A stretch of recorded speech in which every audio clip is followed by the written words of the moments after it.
These United States are confronted with an economic affliction of great proportions. America may be headed for a recession. And I must say to you that the state of the union is not good. Don't let the inflation get started, because once it gets some momentum, it's kind of feeling that it's inevitable. We'll find ourselves back in the days of stagflation and unacceptable economic performance, and very difficult to deal with. We are engaged in a long and hard fight against inflation. Our trade deficit is too large. Part of our trouble is that we have been self-indulgent, and now the bill has come due. Paul Revere of America these days is David Walker, the Comptroller General, who is absolutely dedicated to the idea of bringing to the attention of the Congress and the American people the fiscal crisis is looming out there.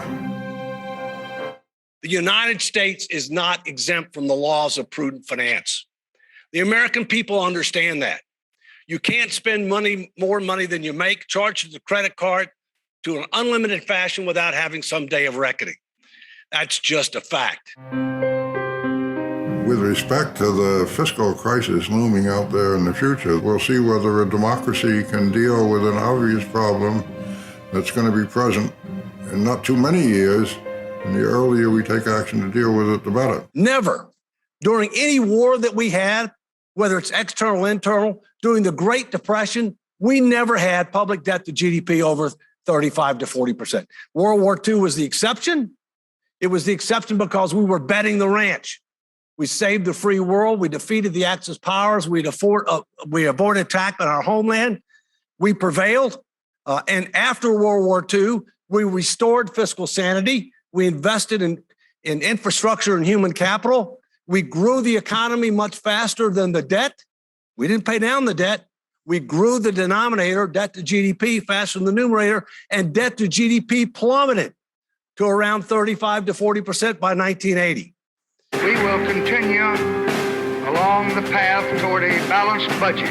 Once it's balanced, we will start paying off the national debt. And now we are on course for budget surpluses for the next 25 years.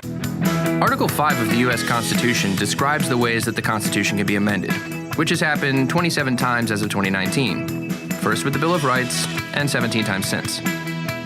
The only way it's ever been done has been through a 2/3 majority vote by Congress, but there's also another way to amend the Constitution. That is for 2/3 of the states to call for a convention to propose an amendment.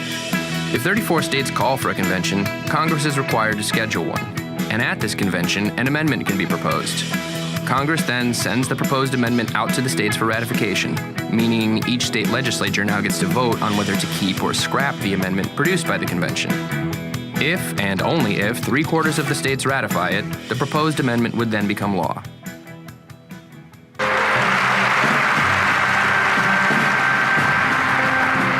strong nation and economy requires more than a balanced budget. Only a true partnership between government and the people can ever hope to reach these goals. This is the Federal Reserve. They're holding the Federal Reserve rate down at extraordinarily low levels in order to be able to help the government deal with its debt. It has expanded its balance sheet dramatically. It's buying most of the new debt in order to hold interest rates down. It is basically self-dealing with U.S. debt. Politically speaking, the cost of corruption can be kept off the books through the use of unlimited debt. If you're only going to pay for half of something and you're going to finance the rest with government debt, then every new spending program feels cheaper. If there's no immediate cost to people, then there's an incentive here for members of Congress to keep spending or keep creating new programs. And so what the tax plan that we're putting forward does is it lowers rates. Here's a tax cut. Here's a brand new sparkly program. Don't worry, it won't hurt the economy. It will pay for itself. That's pretty tempting, so people are going to respond to that. So you have political parties that are preferring that message, which is a lot easier. Between 75 and 80% of the American people want a balanced budget amendment. They know there's something fundamentally wrong with borrowing money every year to pay for your government. I have given up on that happening through Congress. So clearly, Washington is unlikely to fix this issue. I do believe that it might eventually happen through Congress, but only when there is the pressure from the states. And 38 states have got to ratify it. It is the mechanism that the states have to fix a broken Washington. It's the one that the founders gave us specifically for that purpose.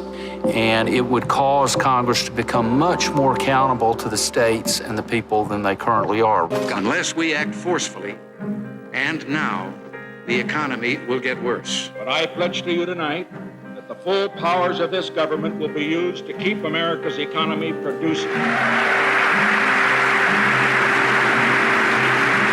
What we need is spending discipline in Washington, D.C. and thus restore balance to our economy. You need to be part of the solution.